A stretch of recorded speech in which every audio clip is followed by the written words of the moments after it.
everybody. Welcome to our spring speaker series. My name is April Housen. I'm one of the information and assistance specialists here at HSmart. Just a little bit of housekeeping right quick. I know a lot of you have been here before, but if you haven't, our restrooms are going to be back out of the office and then down the little hallway, and there's a water fountain there as well.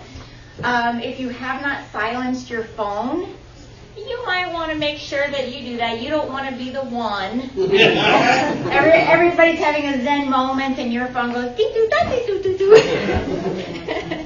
Our session today is sponsored by Humana, so we want to say thank you to Humana for providing the funding for today. Let's see. We're excited that today's session is called Movement Education, and it'll be presented by Alex Schaefer. Alex is a movement educator, physical therapist, martial artist, tennis coach, and Feldenkrais practitioner. Very nice, very nice. Yeah, not an easy one to say. I know, good job, first time one. out. He's worked in a variety of physical therapy venues, including orthopedics, neurology, geriatrics, and sports medicine. So it sounds to me that this is a man who knows what he's talking about when he talks about movement. So without further ado, I would like to introduce Alex Schaefer. Thanks, everyone. Thanks first to HSmart for asking me to come and present today. Thanks to all of you for coming out. This is a fantastic turnout. And we'll have a very interactive class today. I'm going to lecture for a little bit and talk a little bit about the brain, about neuroplasticity and some things, but then we'll also get into some movement. So first, let me open up and you see, if you have your handout here, the first topic is neuroplasticity. Okay, and this is basically the brain's ability to change the way that it organizes itself throughout the span of our life. Now, this is a relatively new development in neuroscience, relatively being in the last 30 plus years.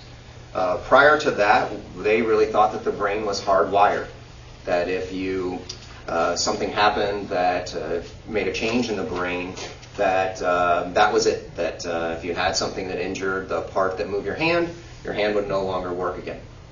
But the neuroscience has shown in the last 30 years that the brain is always adaptable, and that this is something that happens throughout the entire span of our life.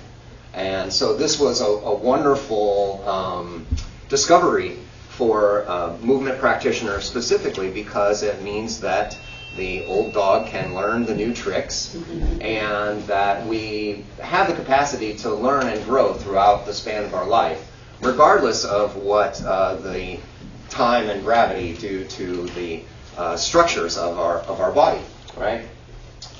So, with this in mind, there's a couple of things to know about the brain that are going to educate how we try to approach improving the movements of our bodies. Okay, and a couple of things that the brain likes to do. One is that it is a pattern generator, okay, which basically means it likes to be able to predict what's going on in your environment. The more that the brain can predict it's going to happen, the more comfortable and confident that it feels. All right? It's a problem solver. The brain, when faced with problems, it promotes neurogenesis. When you have to, this is why Sudoku and word puzzles and these things are always given to people as they're aging, to try to promote this process of problem solving. Okay? And as a problem solver and a pattern generator, this is to try to help the brain predict when we feel threatened. Okay? The brain's first job is survival, to make sure that you're safe so that you can continue to live. Okay? And then one of the next jobs of the brain, after all of this, is to create movement. We are moving all of the time. There's always movement happening in our body, and your movement is can be directly kind of related to the quality of the life that you have, right? the more options of movement available to you, the more diverse things that you can do in your life with your brain and your body. All right? So if we start to take these kind of concepts, now let's start to talk about what kind of information that the brain needs to generate movement, right? You have your 5 senses, and they give information to your brain. The brain is going to take that information in, it's going to process that information, and then the output of that information is your movement. So,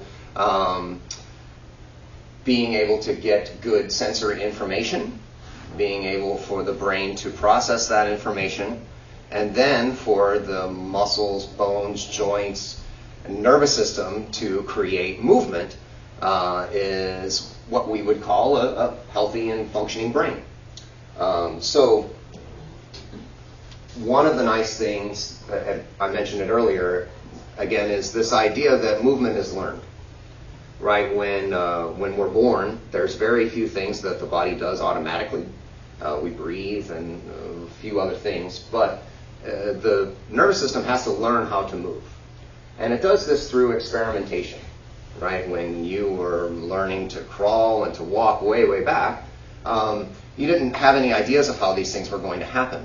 You would try something, you would get some feedback about whether you were successful or not at your task, and then you would continue to try and experiment. This experimentation is a big part of the learning process, and we'll use this a little bit in our movement assessments and movement lessons today to try to bring some awareness to your body, of where your body is in space, and how to move your body with more comfort and skill and grace and ease. Let's see. So one of the ways that the brain does this is through what's called your proprioceptive system. Okay? And your proprioceptive system, it's a fancy word that basically means your body's ability to sense and feel where you are in space. Okay, so quick example of the proprioceptive system. Please, everyone, close your eyes. Okay, now put your right hand somewhere to the right, out to the side of you. Okay? Now put your left hand in a symmetrical place. Okay, and relax. Right, you didn't need visual input to tell you where your hand was. Right, your brain knew where your body was. Okay, and this is generally how the brain works to coordinate our movements. We don't have a series of programs. The brain doesn't say, lift the arm at 27 degrees and squeeze the coffee cup at 37%. It's not a series of computations like that.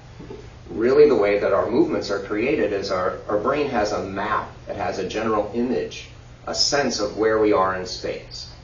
And the better that the brain knows where we are in space, the better it can organize the movements that we do. If I can sense that the table is behind me, I can make a movement to get as close to the table as I want to without hitting it. But if I'm not really clear about where I am, maybe I turn the corner and run into something, right? That can be an example of, for that moment in that movement, my nervous system didn't exactly know really where my body was in space. Or maybe my brain was working faster than my body could. That's another way that that works too. Okay? So, proprioception, all right, this ability to sense and feel where we are, it comes from a variety of different things. The muscles and the tendons and the bones and the joints give information to the brain, but then the brain, again, has to take that information and process it into movement. So the richer and greater that we sense and feel where we are in space, the more comfortable that the brain feels. The threat levels to our brain start to decline. And this gets really interesting because it's very much related to pain. Okay? Pain is generally, one way of thinking about pain, the kind of common definition these days is it's an uncomfortable stimulus that gets interpreted as a threat by your brain. And the less that your brain knows where you are in space, that's really threatening, right? If you can, an analogy, like if you had a GPS system, right, and the GPS has got satellites that are all over the place, you're getting all of this kind of information to try to take you to your destination in your car, but maybe one of the satellites goes down, or maybe the satellites stop communicating well with each other. You'd have a tough time navigating where you are. So a lot of what we're going to do today works on not just the proprioceptive system, but some of the other systems that also control our movement. All right. So far, okay, things have been very rosy when it comes to the idea of neuroplasticity, but there is a dark side. And the dark side of neuroplasticity is what's called a maladaptive behavior, which basically just means that we get good at what we do. I mentioned earlier that the brain is a bit of a pattern generator, and the more deeply ingrained that these patterns can get, it can start to limit the options of movement available to you. Okay? This is just a way of expressing the idea that we all have patterns and habits of how we move and use our body. And in many cases, this is dictated not only by our genetics, but our history. The environment that we grew up in, the image we have of our bodies, the challenges that we've had physically to our structure, will all change things a little bit for us. And sometimes you can develop patterns and habits of movement that don't actually lead you towards the function that you're looking for. When I stand here, I don't have to think about standing up. I have places in my brain that do this automatically for me. And so much of our movement is, in a way, subconscious. If we start to make a connection between our awareness of our body and our movement, we can start to, again, change any kind of pattern or habit that we have that doesn't necessarily lead to ourselves feeling like we have the movement quality that we want. All right? Okay, so how am I doing? Oh yeah, last thing on here. And this is where I thought it was really helpful for our audience today. Cognition and memory decline are associated with decreased plasticity. Okay, so some of the neurological diseases and things that happen to people as we go through life is one way you can think about it is the pattern gets stuck. They get stuck in a pattern and they stop losing options for movement. All right?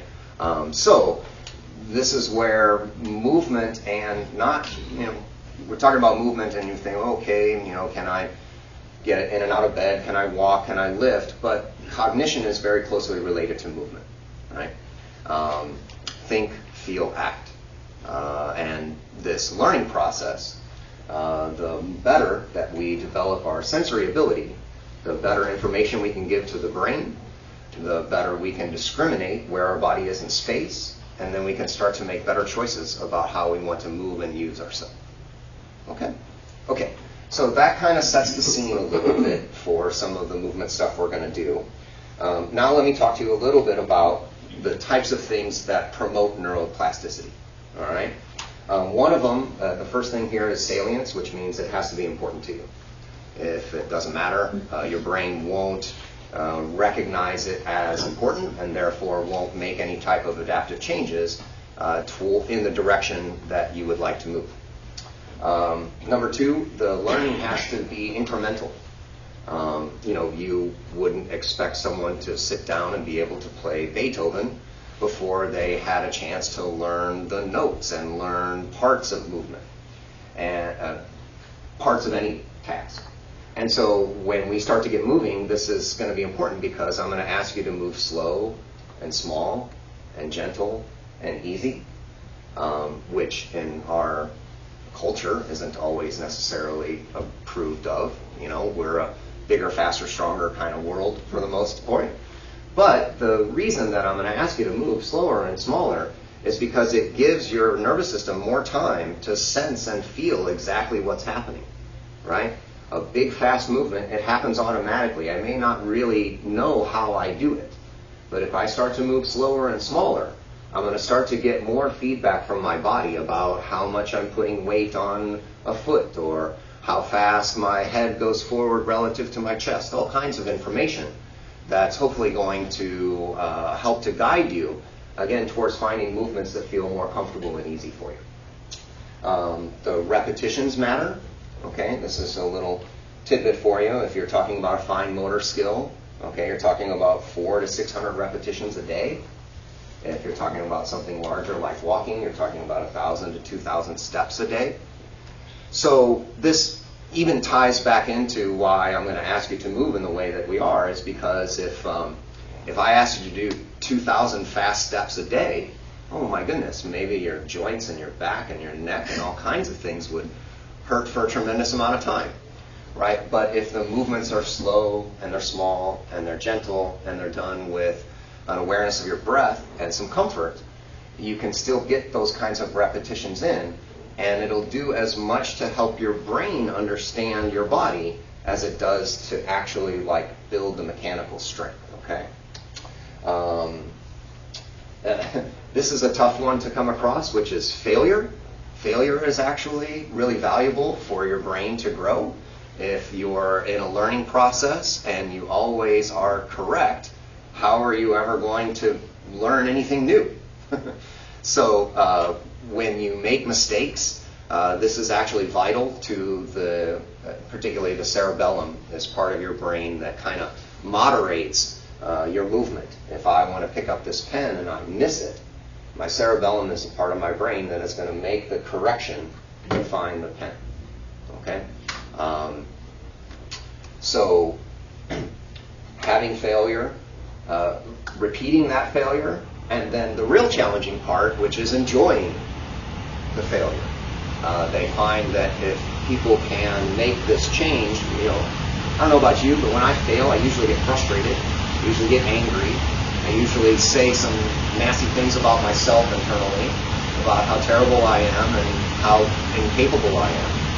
But if you can change those thoughts to the idea that it's a process of your learning, and neuroscience says that you will be able to generate these new patterns and habits and movements and skills. Maybe it's even relearning things that you felt you had lost before. Okay? And then, of course, it's a use it or lose it world, right? We're all familiar with that phrase. If your neurons are not activated, they will atrophy. If your muscles don't move, they will atrophy. So, developing neuroplasticity and promoting it involves a use it or lose it concept. Okay, man, 20 minutes of talking and I barely had you move at all. So I promise the talking is going to end relatively soon. Okay, I just want to real briefly go through this next phase, which is the properties of good movement. Okay, first and foremost, the difference between comfortable and painful. Right? Obviously, a painful movement, we don't want to repeat it. Why would we repeat it? It's negative feedback our body's giving us, right? Okay, well then, what is painful? Well, this is a very subjective thing, right? Each one of you are going to have a different interpretation of what pain is for you. And the best way for me to describe what is pain is something that it's an uncomfortable sensation that you cannot breathe through. If you do something that causes you to stop your breathing, to hold your breath, it's a clear sign that your nervous system feels a threat. This is a good opportunity for me to get you moving. Okay, so everyone please put one hand on your belly and one hand on your chest. We're going to talk about breathing just a little bit, and probably a lot of you are pretty familiar with this. This is pretty basic. Okay, now when you breathe in, push your belly out. When you breathe in, push your belly out. There is, keep going, I'm going to talk a little bit, just play with that idea, okay? Keep going, okay? Because first I want to tell you that there's no one right way to breathe, okay? There's lots of ways to breathe. We have lots of different potentials for breathing, okay?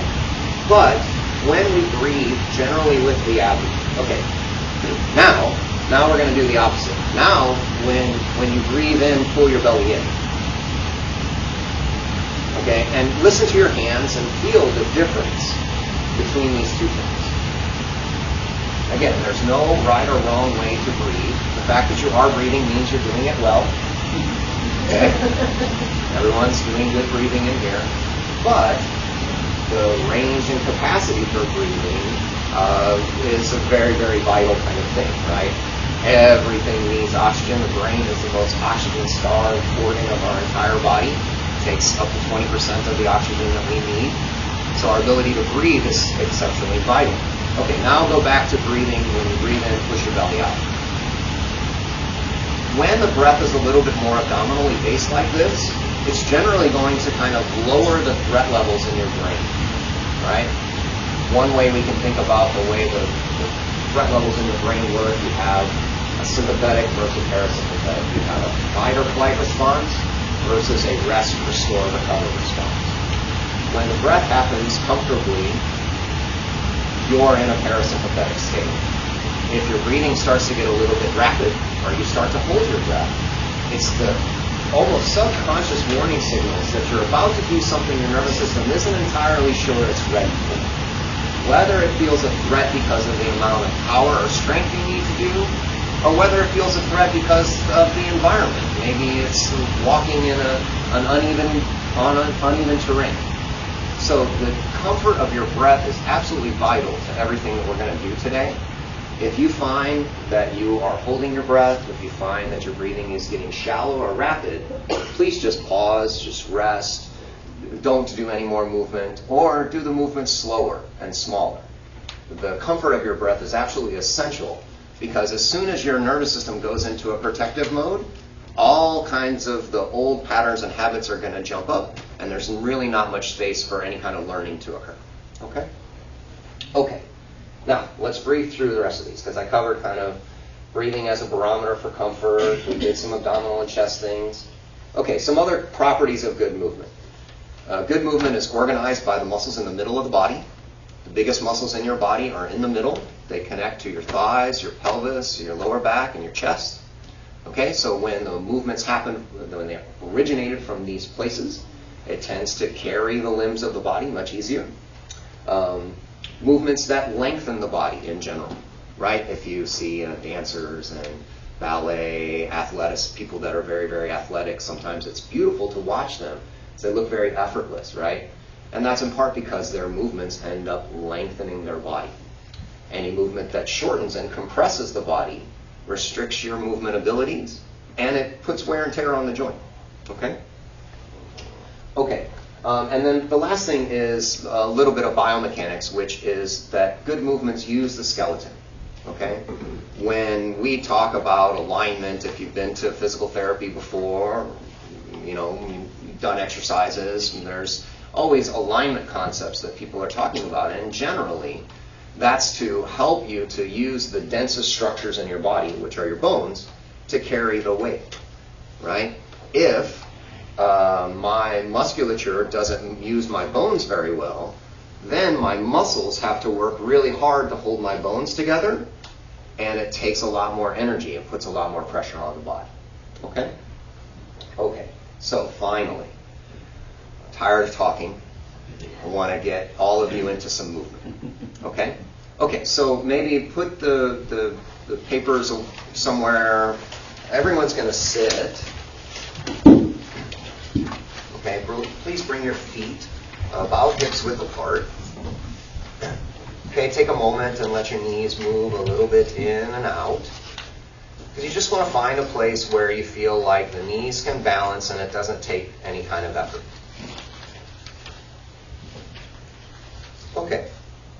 And now, from this position, please begin to sway the body a little bit forward and backward. And you're going to do this slowly and gently a number of times.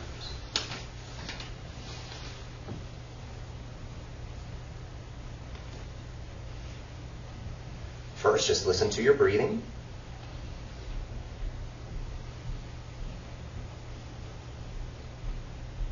Make sure your breathing feels comfortable and easy.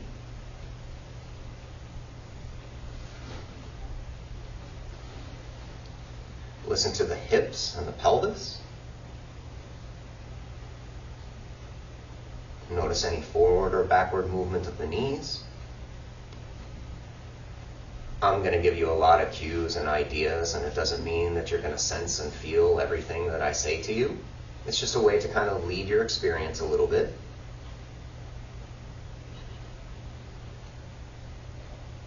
Notice in the process of moving forward if there is a place that you feel the breath becomes limited.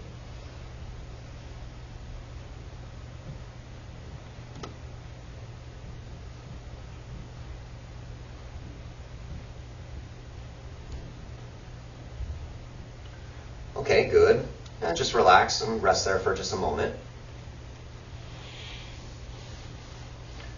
Next, what I'm going to ask you to do is I'm going to ask you to stand up and sit down. I'm going to ask you to do it a number of times. You can do it as many times as you want or as few times as you want. It doesn't matter. Okay? And as you do it, I'm going to start to invite you to listen to a number of things. Okay? So, at your own pace and time, please begin to just explore the movement of standing up and sitting down. And a couple of things for you to notice. Okay, one, how do you put the weight through your feet? Is it equal on both legs? Or do you put more weight on one leg versus the other? Once you get down, I want you to really, so here, everyone sit down for a second. I didn't tell you. Okay, now, one of the things that I want to do, and this is again to help build some of your sensory feedback, is I want you to make each time that you stand up and sit down its own thing. So don't do it repetitively. Meaning stand up, sit down, take a full breath, and then do it again. Okay? Okay, go ahead. All right, stand all the way up, sit all the way down, and then just take a pause and a breath. And again, you can feel free to go at your own pace and start to listen a little bit, not only to your breathing, listen to the way that you put weight through the legs. When you go to stand up, what goes forward first? Your pelvis, your chest, or your head? Your head. Oh, okay.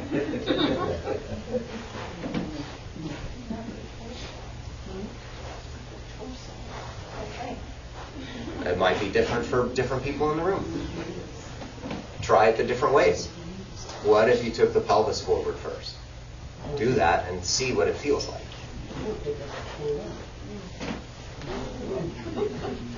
Okay. Now, the next time, now take your chest forward first. See what that feels like. This is something you do every day, all the time. You stand up and sit down many, many times every day. But do you know how you do it? Now take your head forward first. They're all different movements.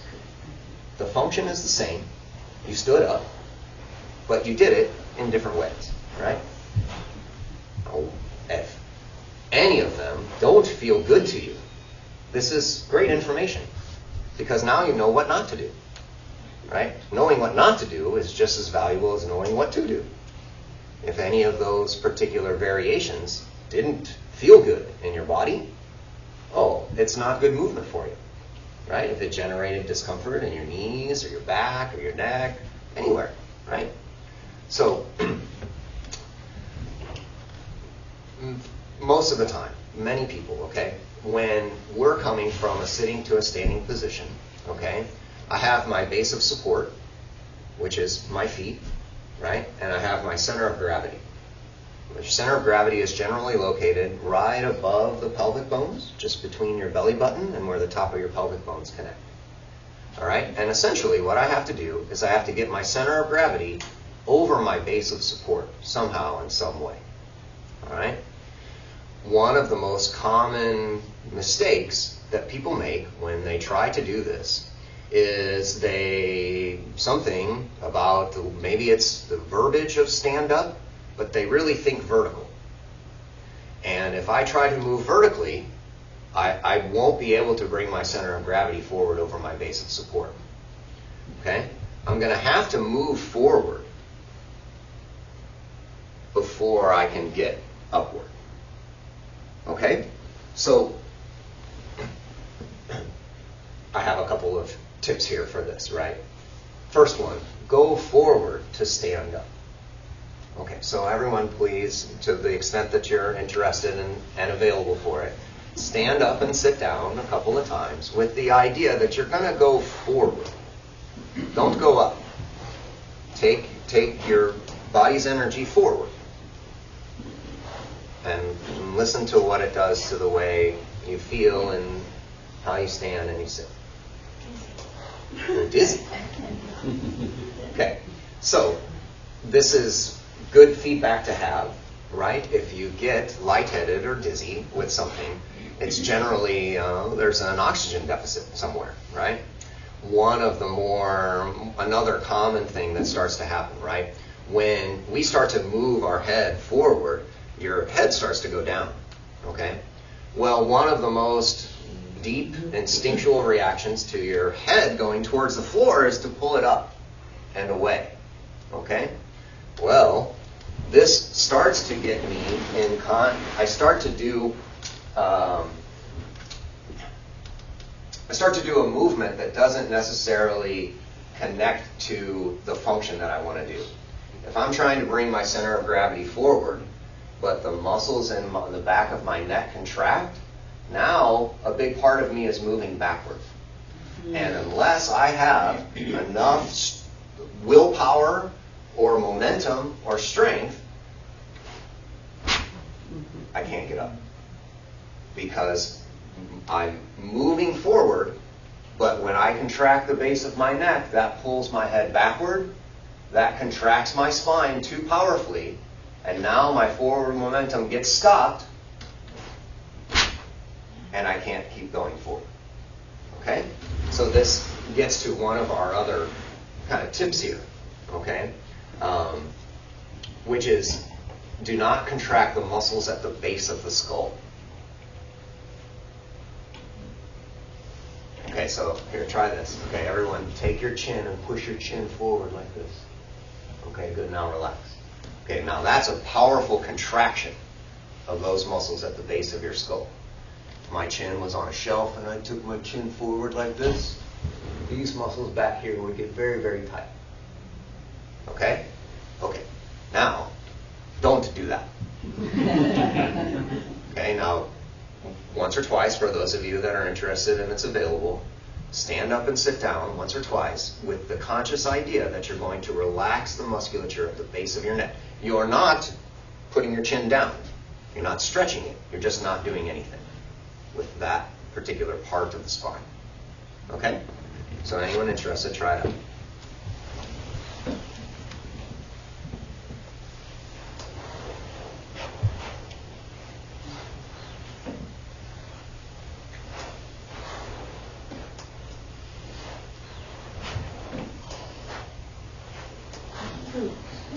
It's not so easy, huh? No. Yeah, it's not. It's not so easy. This, in part, okay, when we think, even, posture, okay, let's talk about posture for a second, because posture is this idea of being straight. Okay, a straight spine does not exist. There is no such thing as a straight spine. If you went down to the little bitty details, especially as we get into adulthood, there's going to be little asymmetries. We have a dominant eye, we have a dominant arm. These are going to create asymmetries in the way that our bodies work, right? So, the idea of straight really doesn't exist. But if I wanted to work with the idea of a straight spine, this is where it would start, right? There are natural curves to the spine.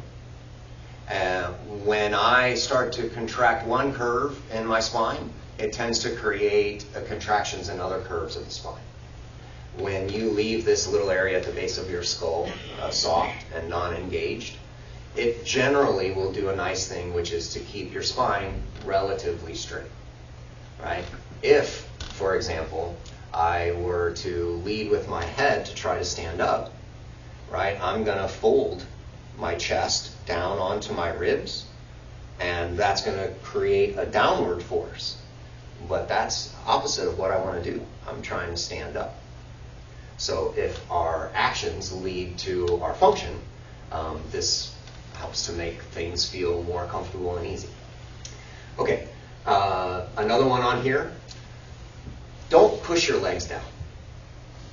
I want you to try standing up and sitting down a couple of times, but I want you to press your legs as lightly as possible on the floor.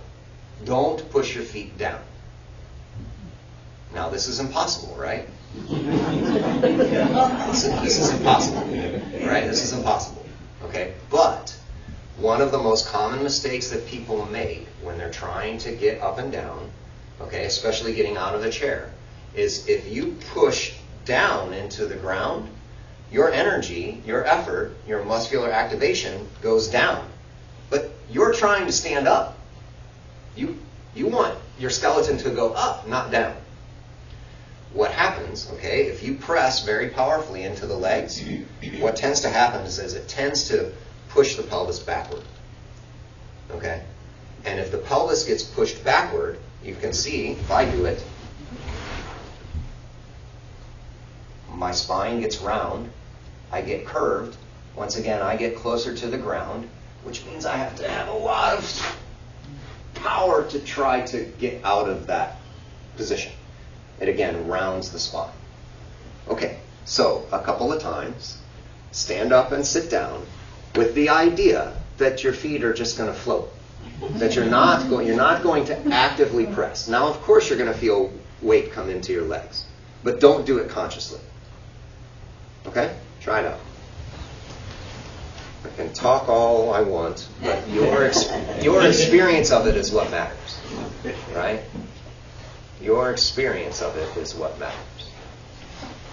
And there's no learning like doing. This is a learning that's not 2 + 2 = 4.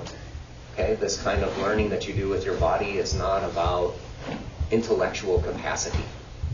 Right? It's kinesthetic sense. It's knowing your body. It's knowing where you are, what you're doing, and having your conscious, active efforts lead you towards what you want to do. But we all have patterns and habits that sometimes do things that prevent us from doing it the way that we would like to do it. Okay. Last thing, okay, I'm talking about sitting and standing. And another concept that can help with movement is separating your action from your intention. And again, sometimes I think this gets caught up in some of the verbiage that comes with movement. Again, I mentioned before, something about I'm thinking in my brain, stand up, right? That means that I'm going to activate my body to go upwards, even when I have to move forward. Okay, now I want you to practice standing up and sitting down, but do it by lifting the pelvis. So you're not standing up and you're sitting down. Just lift your pelvis away from the chair. Think of the pelvis and lift the pelvis away from the chair. And once you stand up, think about returning the pelvis to the chair.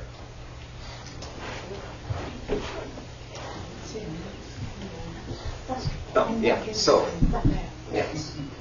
Take these on the chair, okay, so that they help take you forward. Okay. Right. That's another one. This one comes up all the time. Okay, I see this a lot, especially if the chair doesn't have an hand rest.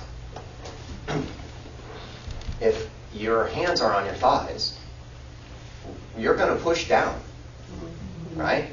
And again, down doesn't help me go up. When it comes to standing, forward helps me go up. So if your legs need some help and the arms are going to help, have the arms help to take you forward. Careful with the wheels. Okay? Okay.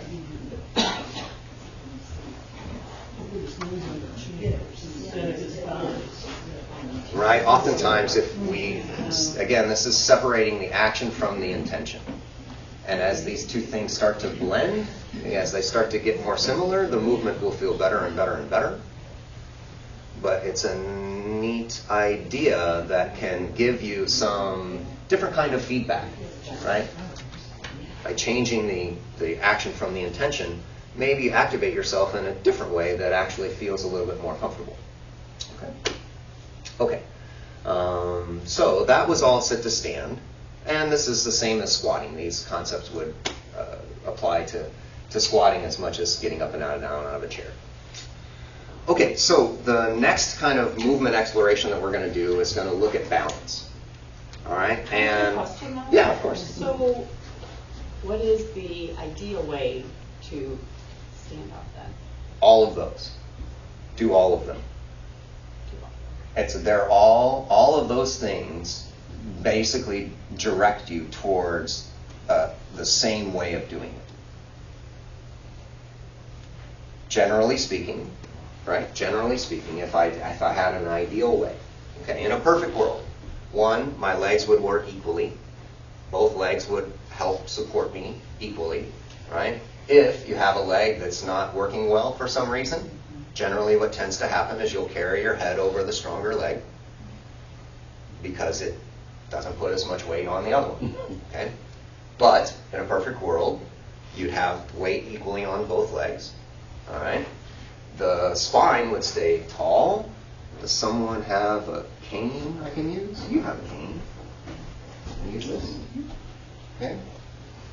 Again, so I brought up the word straight. And straight, sometimes when you say the word straight, people, that's not straight, right? Straight, many of you are from the generation where they told the ladies to walk with the book on top of their head, right?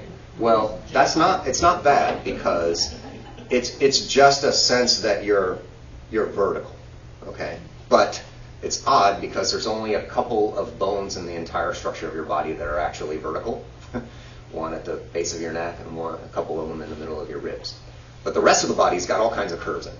But if I took the cane and I gave it, now this is a reference for straight, right? You can see, let me go sideways. I can see there's a couple of places where the crutch, the cane touches my spine, and a couple of places that it doesn't, right? So that's just showing the natural curves, right? That I have some natural curves that are built into the spine that create, quote unquote, straight. Straight doesn't mean vertical, stacked right on top of each other. So if I wanted to stand up and sit down, my spine would stay straight.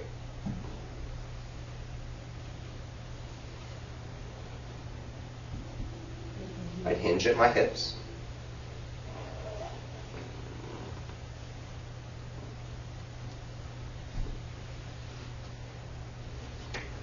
That's Thank you.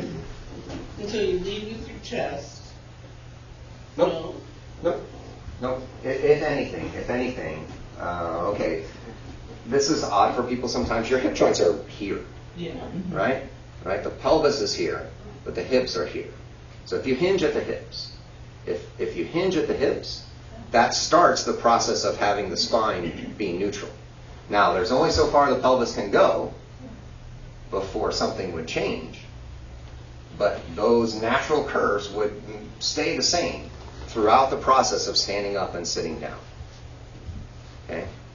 Now, if people have a weight training background or a powerlifting background, it's different. If the function is I have weight on my shoulders, I'm going to do it differently. But if the function is I want to get up and down out of a chair, that's the way I would guide you. Okay, good question. Balance. Let's talk about balance because it's obviously very important to everyone in the room. We all know the dangers of falls and how terrible that they are for people. And some things that really... Okay, if you were going to guess what's the most important thing to your balance, what system of your body, what sense do you have? Vision? Yes, vision, right? It's very, okay, if I close my eyes and try to stand on one leg, that's way harder than when my eyes are open, right? That's very clear. But it's fascinating because when people have balance challenges, we don't actually train their vision. Now, your vision has more than just your ability to read a piece of paper. Your eyes and your head are really, really deeply connected in the way that they organize how your head stays over your base of support. I'm going to fall when my head gets so far out of my base that I have to take a step to reestablish my base. So the position of the head in space is absolutely essential to my ability to control my balance.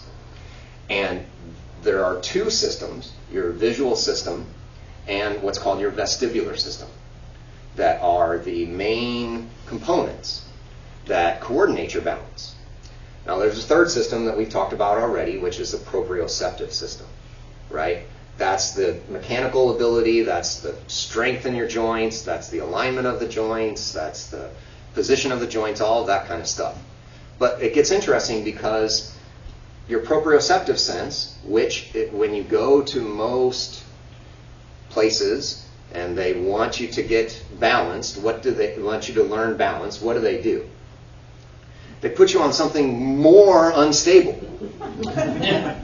You're already unstable on solid ground, so let's make you better by making it even harder. And it doesn't work, right? Because what ends up happening is your body has to stabilize your head. It can't allow your head to move big and fast like this all over the place, because then you're going to fall down.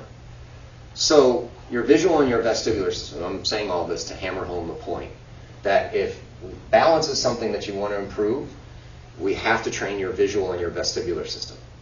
This is some of the sensory information that you'll give to the brain, right? And if the brain is getting better information, if those two systems are functioning on a higher level, your brain gets better information from those systems, your movement will naturally improve, right? Brain takes in the information, processes it, movement is the output. So if we can improve the sensory systems, we can improve the balance. Okay? Okay. So that's what this first one, when I say neural hierarchy, right? Visual, vestibular, and proprioceptive. Okay. Now, next point in the outline is a comfortable challenge. Okay? And this will tie back to your breath, because if the challenge is too difficult and you feel like you can't breathe comfortably, there's, again, no place for your nervous system to make any adaptive and make any positive changes for you. You will just do whatever you need to survive the experience until you can relax again. Okay? So this part of doing balance training is very, very important. It has to be challenging in a sense that you have to be able to make mistakes. There has to be little errors. If occasionally from time to time you need to put your hand on something or you need to take a step, this is good, because it means we're challenging your balance at an intensity that will ask for the nervous system to make some changes. Okay? So again, the comfort of your breath is the great barometer for that. Right? And then another component to think about is what's called this minimal effective dose, which basically just means it can be a good thing, but you can overdose yourself on it. You can kill yourself with water. If you ate only spinach all day long, all the time, you'd die of spinach poisoning, right? Good things can be bad. Exercise can be bad when we overdose on it, right? So, which means that if at any point in time in this next little series of things that we do with your balance, you feel lightheaded, if you feel dizzy, if something hurts too much, just please stop, take a rest, take a break. Don't push yourself through any of that, because it won't facilitate any kind of adaptive change or learning for you. Okay? Okay, so now let's start to get you on your feet. Everyone, please stand up. Those of you that are available for it. Okay, so first thing we're going to do is I want everyone to get into a wide stance. Put the feet a little bit wider apart than your hips are. Right? Obviously, this is the most stable stance that you can have with the feet. Okay? And so some of the first things that we can do to challenge our movement is movement of the head. So first, I want you to look to the right and to the left. Just to do gently. Don't worry about how far you go. Don't strain or put any tension in the neck to do it. Just turn the head to the right and the left.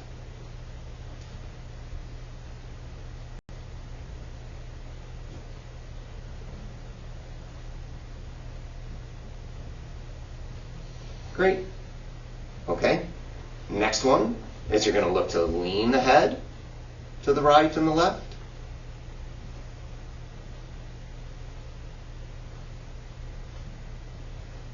Again, do what's nice for you. Don't worry about how far it goes. You could be interested in note. Do you go more to one side or the other? Yep.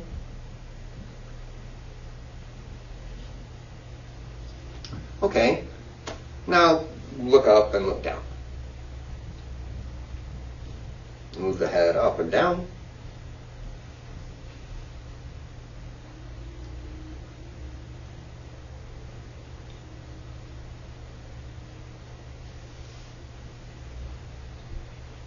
Good. Okay, now I put you in a wide stance because it's going to be the easiest position for you to balance in. The next thing that we're going to start to do is we're going to start to explore changing your stance. Okay, so now please bring the feet so that they're hips width apart. Okay, and once again, take your time and go through these series of movements. Turn your head to the right and the left.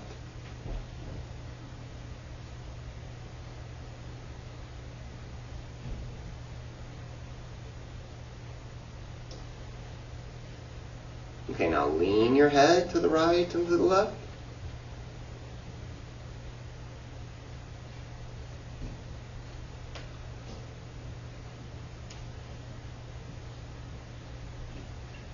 Okay, and now a couple of times look up and look down.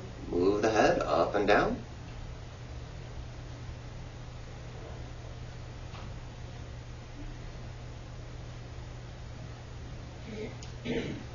Okay, good. Take a pause and a rest. Now, great. Everybody's doing great, by the way. Okay, but I mentioned before, comfortable challenge. So now I'm going to start to pick on you a little bit. Okay? Please bring your feet right next to each other. Okay, we're starting to narrow your stance. We're starting to narrow your base of support. Okay, once again, please go through these head movements. As we narrow your base of support, things might start to change a little bit, okay? Yes, right, things might start to change a little bit. Here's some concepts for us to keep in mind, okay? Number one, when you do balance training, you're never static. There's never a moment where there's not movement happening. So if there's a little wiggle or a little wobble, don't, that's not wrong. Okay? A lot of times when people do balance training and they start to feel the wiggle, they tense themselves to try to stop their movement, and that will make you more unbalanced. Because the more tension, the less opportunity for movement. Okay? Good. Now, if any of you are getting to the point where you feel like, okay, I've got enough of a challenge, then you can stay right here. But for those of you that are interested, now please put one foot about halfway in front of the other one. Okay, now, as you do this, I'm going to start to talk a little bit about some balance, some alignment concepts. Listen to the weight that you have on the feet. Okay? In a perfect world, the weight would be balanced between the ball of the foot and the heel. If you feel the weight on your toes, it means that your center of gravity is too far forward. Your feet are putting on the brakes. So the weight should stay balanced between the ball, the foot, and the heel. Okay, go ahead and switch feet.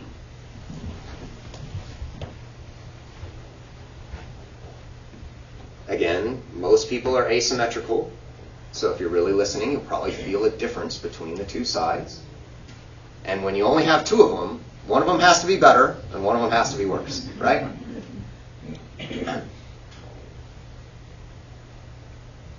Okay, great.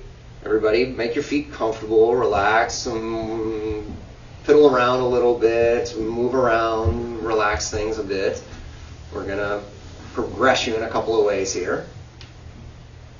Okay, so I can continue to challenge your balance by narrowing your stance. So now, please put one foot all the way in front, like you're walking on a tightrope. Now, if I've already found a comfortable challenge, then don't worry about it, right? And like I said, if you're in my office and we're working on your balance, I'm going to find something that makes you do this a little bit. She knows. Because Again, if it's too easy, your brain won't make any adaptive changes to it. But if it's too hard, you'll feel too threatened. Okay, now, one thing we haven't talked about at all, and all of you are very attentive, so you're all looking at me, but this does weird things to your eyes and your head. Okay? So, relax your feet for a second. Relax for a second. How about this? Have a seat for a second. Everybody relax and sit down. Okay? We're going to do some vision drills here in just a second, and we'll compare it to how you felt with your balance. But let me give you a couple more tips on balance training in general. We've talked about vision and the position of your head a lot, and this is critical when we do balance training. And most of the time, what happens when we feel challenged with our balance is the visual system wants to know where the body is. So you'll look down so that you can literally see your feet, so that your brain knows where your feet are. But when your eyes go down, your head goes down, and when your head goes down, your body goes down. Okay? So the next time that you stand up, we're going to put you in one of these, whatever stance felt like it was a comfortable challenge for you. We haven't tried this yet. So if you're feeling spunky and you're ready, you can try this. But if not, you can just play with these positions of your feet. But then I want you to take your eyes and put your eyes on the horizon. Whatever feels like forward for you, I want you to imagine that you're watching the sunset. And what that does, okay, from a movement perspective, is it puts your head right at the top of your spine.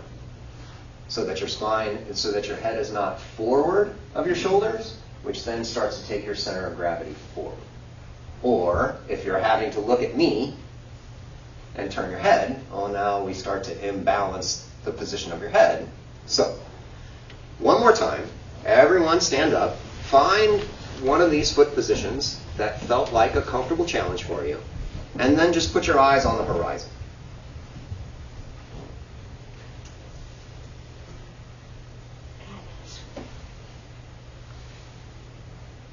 Listen to your breathing. The knees should stay relatively soft. Okay, if your knees are locked, the muscles won't work to help you. The weight should stay balanced between the ball of the foot and your heel.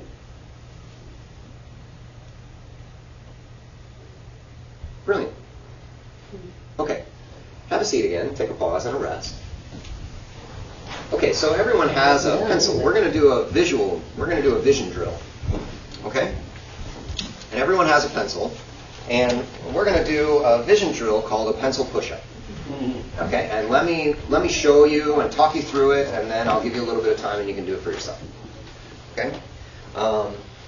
What you're going to do is you're going to hold the pencil away from you at arm's length. It's going to be right about the level of the tip of your nose. And you're going to begin to bring the pencil towards you. And the image can get blurry, okay? But you don't want it to double. You're going to bring it as close as you can to the tip of your nose without the image doubling. Now, if it doubles and you can pause and get it back to a singular image, then you can bring it a little bit forward again. But if you get to a point where you can't see anything but two of them, go back to the place where it's a singular image, and then you're going to stay there for about 5 to 10 seconds. Okay, I'll go ahead and let everyone practice. Bring the tip towards the tip of your nose. It should be a singular image. You can get it as within an inch or perhaps even touching the nose, possibly. Why do I see two of you, but I see one pencil?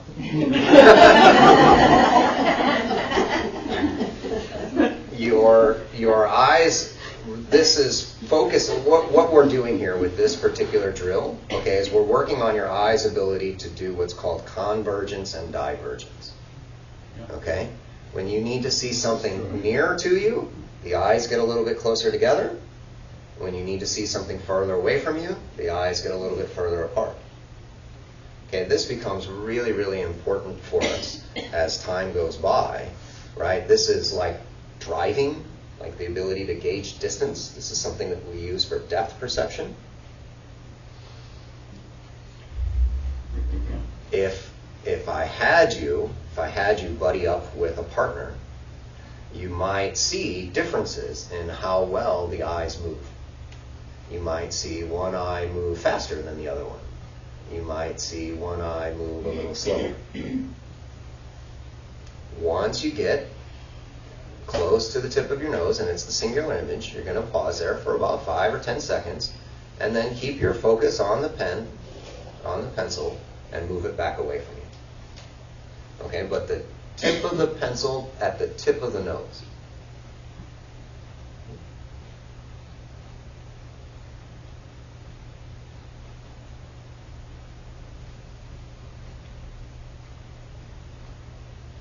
It's confusing because if you have monovision, as it gets closer, it switches to the other eye. Yes, that's right. So it's not That's right. working. That's right. Yes, yes. Yes, it's a very challenging exercise when you have monocular vision. Yeah. I see one no matter what. So you're saying that when you One eye. it shifts over to the right eye. Yeah, switch, well, whatever eye is Yeah. monovision, yeah. Yeah. This is my distance and this is my close up. So Okay. as soon as I get so close, it switches to this eye. Right. Okay. And so I never see with 2 eyes like this. Thank you. I was wondering. Yeah, neat stuff. Okay, now, please put your pencil down, stand up again, and find your balance challenge position. And see if the visual drill that you just did made it any easier.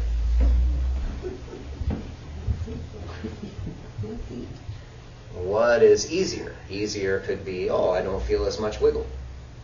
Easier could be, oh, it's more comfortable. Easier could be, oh, I can breathe easier. Go ahead, change feet. If you're in a staggered stance, which foot's in front? These visual drills can be very, very personalized. We're doing a generalized kind of thing here, but they can become very, very personalized. Great. Nobody looks nearly as challenged. Okay, great. Have a seat again. Okay, so that is, again, working on part of the visual system that correlates to movement. Again, being able to judge this distance, a near-far kind of distance. The next thing that we're going to do is going to work with your vestibular system, okay, which is this connection between your eyes and your inner ear, okay? And it's going to work like this. You're going to have the pencil out in front of you. Maybe watch me for a minute or so, and then I'll give you some time to do it. You're going to have the pencil in front of you so that it's clear. You'll look at the tip, okay? And your head is going to stay still, okay? The pencil tip will be kind of at the level of your eyes, but your head is going to stay still. You're going to look and follow the pencil tip to the side. Close your eyes. Bring it back to the center. Reacquire the target. And it's called a smooth pursuit.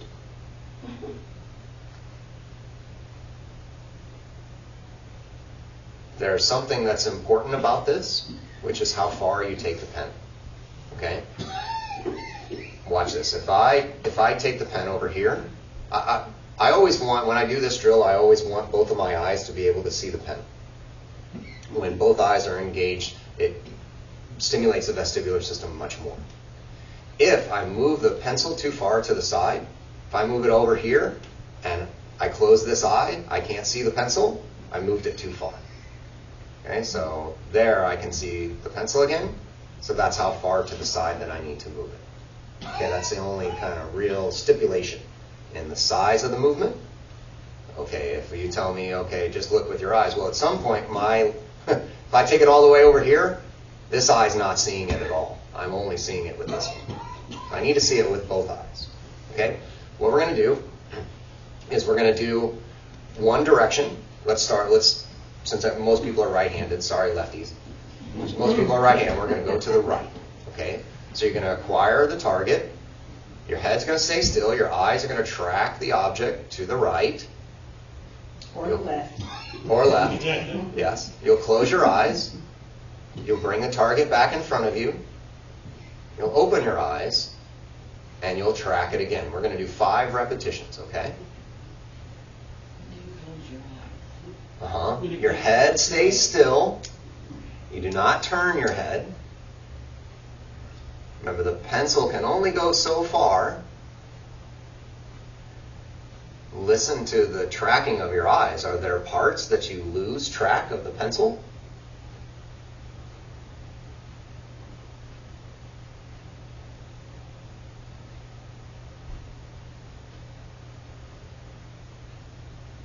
When you've done 5 repetitions, just let your arm come down and take a pause.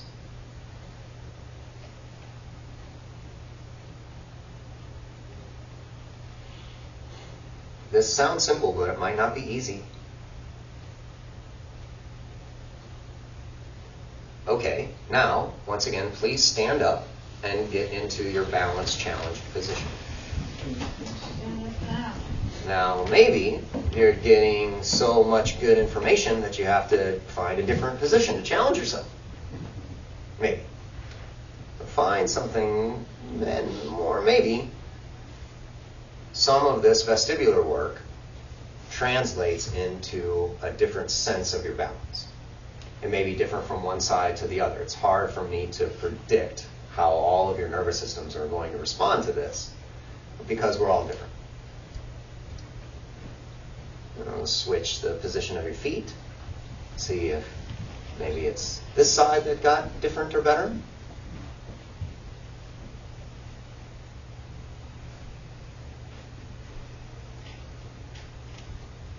Would it have anything to do with the right, because you have the right foot and you went right? There is something to be said for that, yes. Okay, generally speaking, the leg that is back will have a harder time putting weight on it, because you have to be a little bit more flexible in your hips and your back. Okay, great. Everyone can take a pause and have a seat again.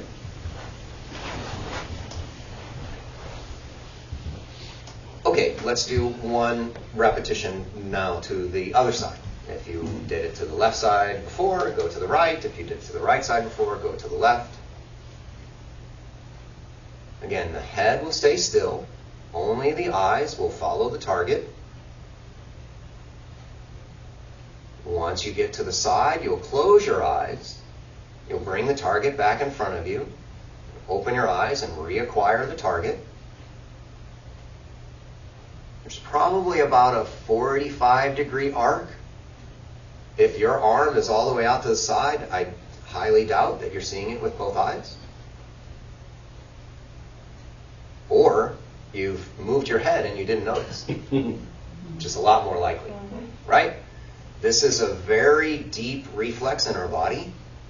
Wherever you look, your head tends to turn that way. This could be an example of a pattern that is so ingrained that you didn't know you had a conscious choice to just look with the eyes.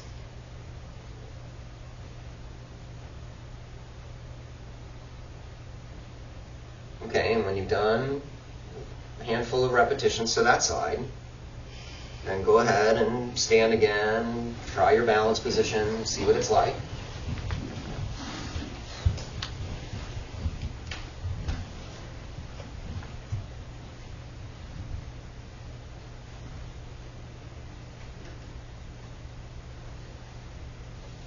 And again, improvements in these things may come from the duration that you feel that you're able to stay there. I can stay in a position longer without losing balance. It could be a sense of improved comfort. It could be a sense that the wiggle, the vibration, instead of it being big and fast from side to side, it gets slower and smaller. It's a relative stability just because you're not oscillating as fast back and forth. Okay, great. Okay, everyone can have a seat for a second. Now, the last little piece that I have for us is part of what's called an awareness through movement lesson. And these are voice-guided movement lessons. It was developed by a gentleman named Feldenkrais. And it's a process, a learning process, where we use slow and small and gentle movements combined with awareness to improve your proprioceptive sense. Okay? So lots of the things that I've talked about before apply to the next series of movements, which are go slow, take your time, make sure you're breathing, rest whenever you need to. These movement lessons, the repetitions aren't as important as your ability to sense and feel where your body is in space. Okay? Okay. So everyone please come and stand up.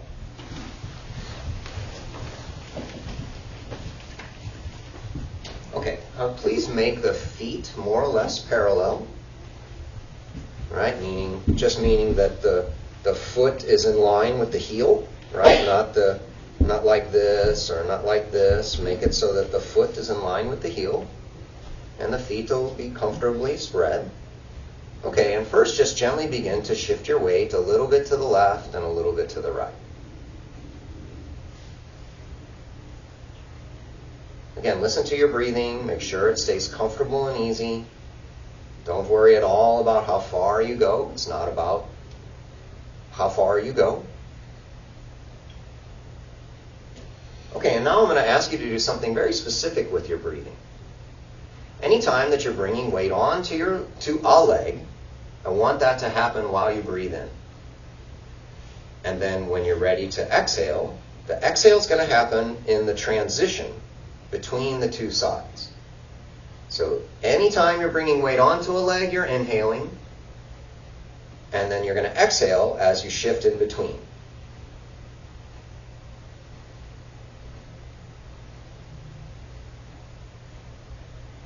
And listen to your head and your spine.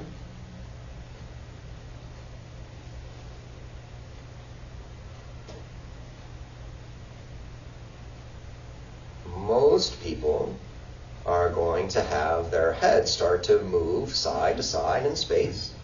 The spine, the head, the whole body will shift from side to side.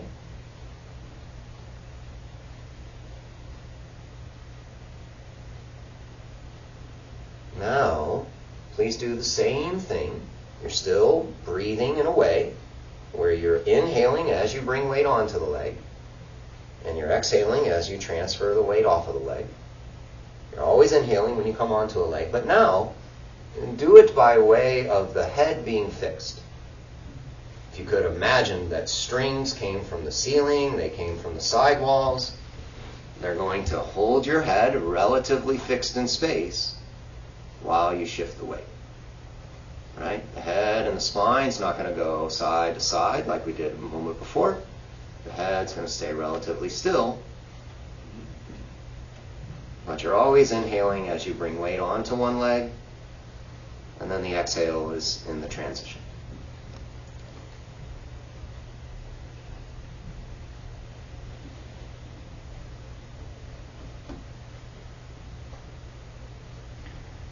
Continue and listen to the weight on your feet.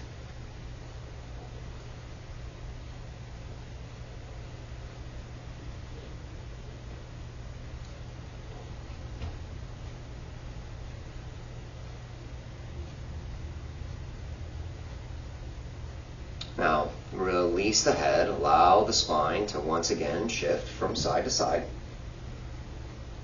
And now, as you shift, begin to bring the weight more and more onto the heel. You're still inhaling as you bring weight onto the leg. You're exhaling in the transition. But now the weight is being directed more and more towards the heel. If you feel it's available to you, you can begin to lift the toes a little bit from the floor, if you feel available.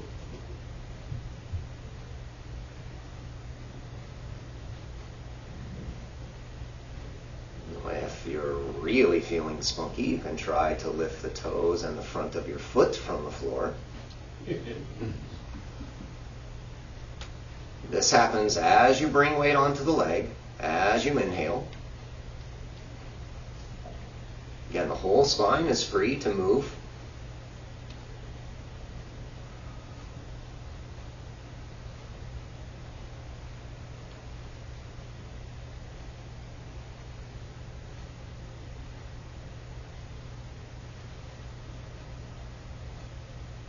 Okay, and now for just a little bit, do the same thing, but leave the head still.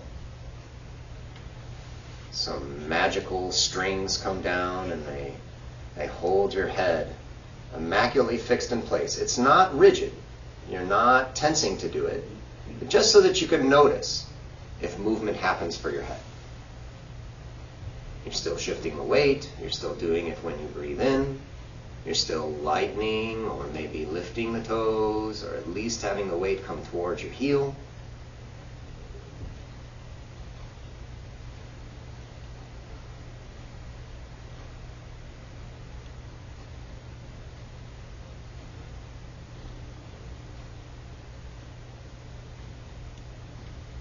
Okay, now take a second and walk around the room a little bit. See what your walking is like. See if anything feels different about the way you walk than what you're used to.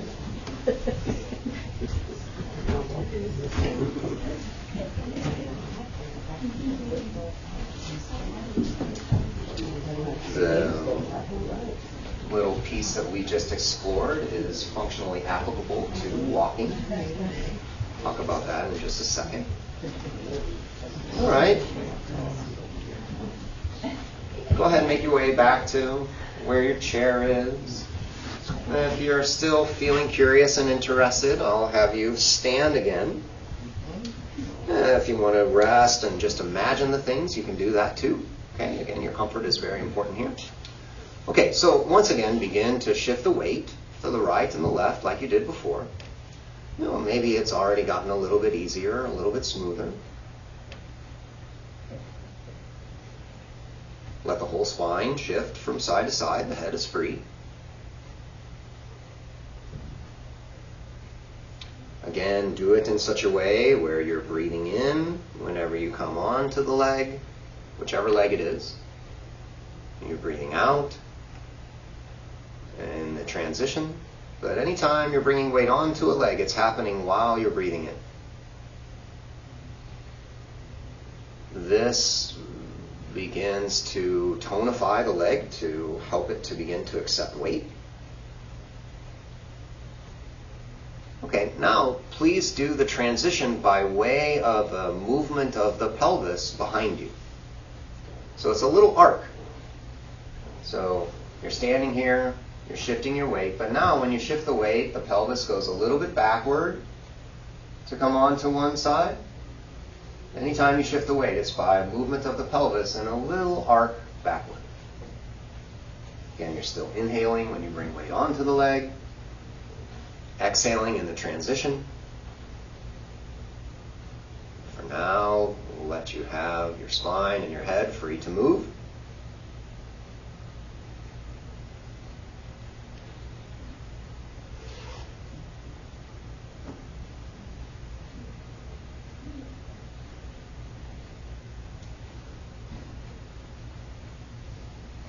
Good, okay, and now a few times take the pelvis in an arc forward when you shift the weight.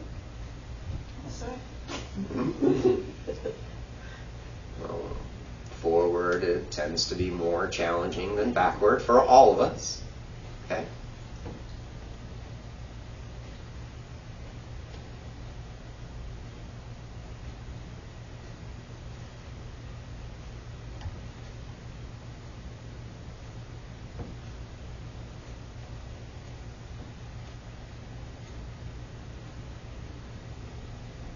Good, okay, and now a little bit, can you do it in a way where you leave the head still? We'll fast speed you through it, okay? Now, the head is going to stay still, but you're going to do a circle, okay? So you shift. Anytime you bring weight onto the leg, you're going to inhale. You're going to exhale in the transition. You're going to look to leave your head relatively still. I know it's a lot going on, right? Bodies are complicated.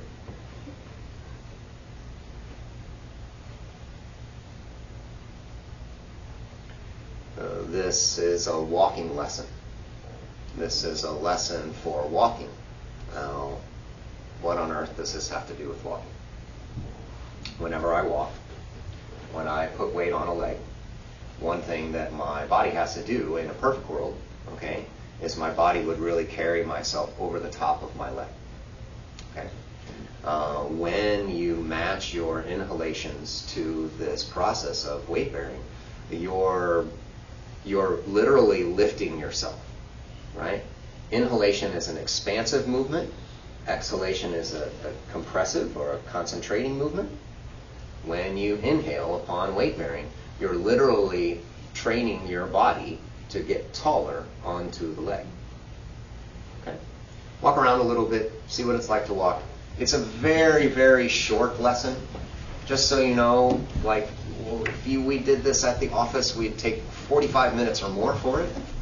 But I wanted to at least introduce some awareness through movement lesson to you here.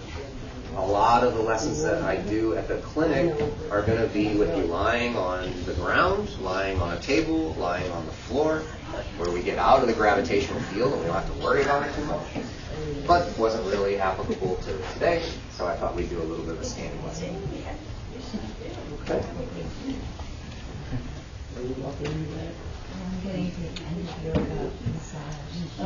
Wonderful.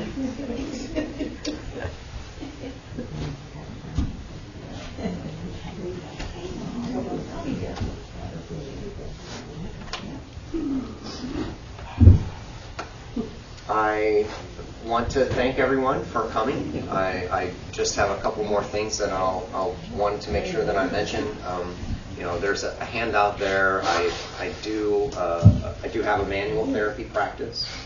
The type of manual therapy that I do it's not really massage. It's not an adjustment. I work with your nervous system to try to balance the tone, which is the overall activation of your musculature. Okay, the manual work is very comfortable. It's very easy. It's very supportive. I'm very in tune to the feedback that I get from your body, and I'll never ask your body to do something that it doesn't give me permission to do. I have recorded lessons available on the website. So if coming to an awareness through movement lesson is something that you're interested in, but the time and the schedule doesn't allow, there are very cost-effective lessons available for purchase through the website. I'll get a little note and I'll send you a link and you'll get an MP3 file that you can listen to as much as you want. Again, I work with people in groups. I have awareness through movement classes that are Mondays and Wednesdays at 10 a.m. I'm a tennis coach and my tennis season is almost over. So when the summertime comes around, I'll probably add an evening class or so. And yeah, I am happy to work with anyone to customize a movement program for them. When it comes to physical therapy, a lot of times, yes, having strength and flexibility is important, but there are a lot of things when it comes to awareness of movement that we can make really nice improvements, not by necessarily lifting things that are heavy, but by getting a better sense of where our body is in space, understanding a little bit more about the patterns and habits that work for us and those that don't, and then finding a process to regain skills that we've lost or learn skills that we haven't yet developed. So, thanks again. Yes? Sure. Last thing. This is a book by Dr. Feldenkrais. It's the most publicly accessible work that he did. I'm going to give this away as an attendance prize to anybody, somebody that signs up for the email list. So if you're interested and you want to sign up and take a look at the book, please do so. Random number generates a winner a little bit later. There's also some books up here that specifically talk about neuroplasticity. So if that's a topic that you're interested in and you're looking for something to read, there's a couple of options for you. Thanks, Joe.